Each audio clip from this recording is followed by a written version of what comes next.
Iran यानी एक ऐसा देश जिसकी ताकत और सत्ता के आगे अमेरिका भी घुटने टेकता दिखाई देता है, जिसके रौब और दबदबे के आगे इजराइल भी नतमस्तक है।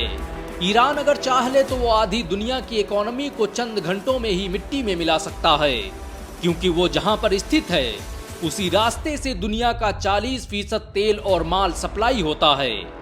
ईरान दुनिया की 21वीं सबसे बड़ी सैन्य ताकत है और वो आज दुनिया के सुपर पावर को टक्कर दे रहा है।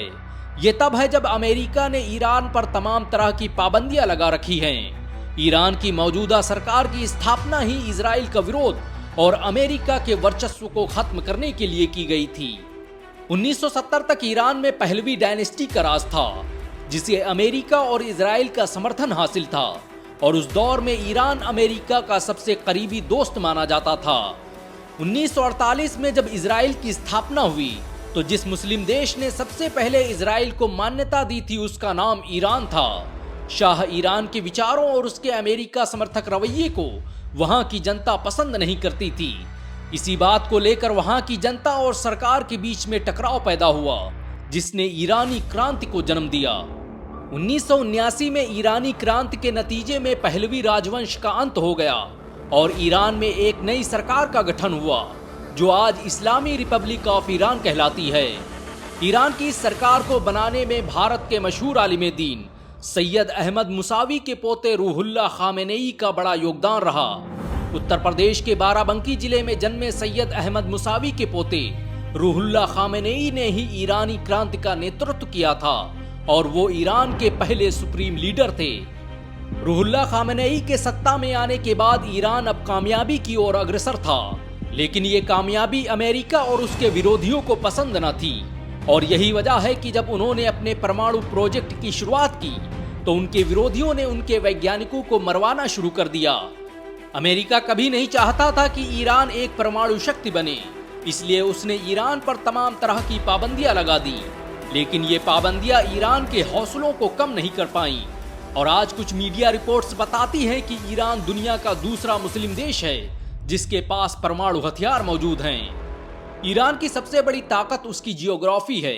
वो जहां पर मौजूद है वो इलाका तेल और खनिज पदार्थों से भरा पड़ा है, और यहां तक कि दुनिया का 40% तेल इसी रास्ते से होकर यूरोप और अन्य देशों तक पहुंचता है। ये रास्ता इतना अहम है कि अमेरिका ने इस रास्ते पर अपने जंगी बेड़े तैनात कर रखे हैं ताकि कोई देश तेल की सप्लाई लाइन को नुकसान न पहुंचा सके, क्योंकि अगर पश्चिम सहित यूरोपीय देशों को तेल नहीं मिला तो वो एक दिन भी जिंदा नहीं रह पाएंगे। और तेल कितनी बड़ी ताकत है इसका खौफ शाह फैसल अमेरिका को पहले ही दिखा चुके हैं। कहा जाता है कि लेबनान की तंजीम हिजबुल्लाह और फिलिस्तीनी संगठन हमास को ईरान ही हथियार सप्लाई करता रहा है। हमास पिछले कई दशकों से ईरानी मिसाइलों का इस्तेमाल करता रहा है। दुनिया आज भी हैरत में है कि एक शिया देश किसी सुन्नी संगठन की मदद कैसे कर सकता है, लेकिन बात जब फिलिस्तीन की हो, बात जब किबला-ए अव्वल को बचाने की हो, तो हर मसलक और हर जात का फर्क छोटा पड़ जाता है। ईरान एक छोटा सा देश है, लेकिन उसका मुकाबला अमेरिका जैसी बड़ी ताकत के साथ किया जाता है, जबकि ईरान का बजट सिर्फ 6 अरब 30 करोड़ डॉलर और अमेरिका का रक्षा बजट 587 अरब डॉलर है। यहाँ तक कि सऊदी अरब ईरान से 9 गुना ज्यादा पैसा हथियारों और युद्धपोतों पर खर्च करता है।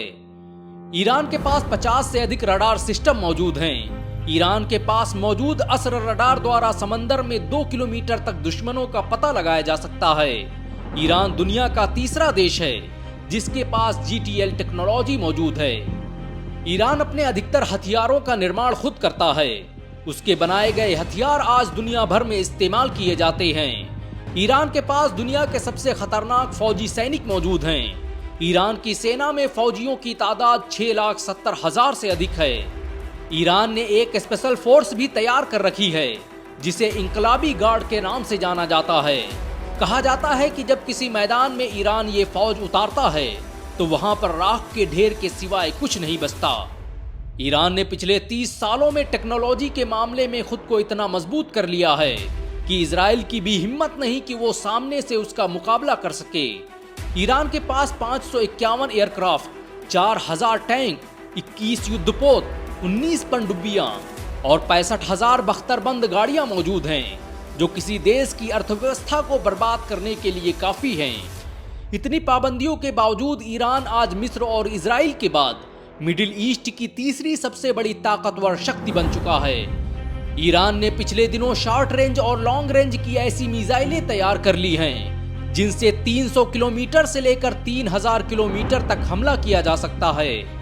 कहा जाता है कि ईरान के मिसाइल सिस्टम को ताकतवर बनाने में रूस भी उसकी मदद कर रहा है और उसकी वजह यह है कि रूस भी ईरान की तरह अमेरिका विरोधी देश है।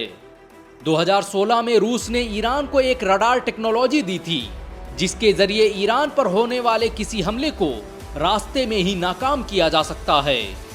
अमेरिकी खुफिया निदेशालय की एक रिपोर्ट के मुताबिक ईरान मिडिल ईस्ट का अकेला देश है जिसके पास सबसे ज्यादा बैलिस्टिक मिसाइलें हैं।